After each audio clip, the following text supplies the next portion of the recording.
Hey there! Welcome to the Museum of Natural History. Thanks for joining me today. I'm Kavita, the daytime security guard.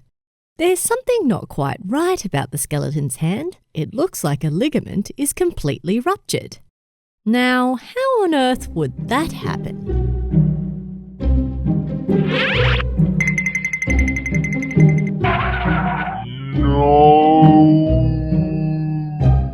I need to call maintenance. What ligament should I say needs fixed? Any ideas? I think we're going to need to go through the normal anatomy of the ligaments of the wrist and hand first, then maybe we might have the answer. Let's take a look at what we're going to learn today. There's no two ways about it. There are a lot of ligaments in the wrist and hand, and they can be a real pain to learn. So to make things easier, we've categorized the ligaments into more manageable subgroups based on the bones and joints they're associated with. We'll cover all of the ligaments associated with the distal radio-ulnar joint, the radiocarpal joint, the intercarpal joints, the carpometacarpal joints, the intermetacarpal joints, the metacarpophalangeal joints, the interphalangeal joints, and finally, the ligaments of the phalanges. We'll then finish the tutorial off with some clinical notes to help consolidate our knowledge.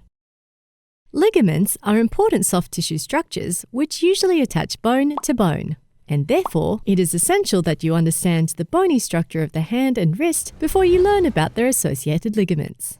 So let's just have a quick look at the bones of the wrist and hand now. The distal end of the radius and ulna, which are the two bones of the forearm, articulate to form the distal radio-ulnar joint. This joint lies just proximal to the radiocarpal or wrist joint.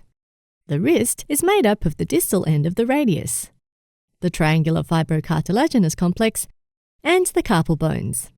There are 8 carpal bones altogether, which can be divided into proximal and distal rows. Let's start with the proximal row.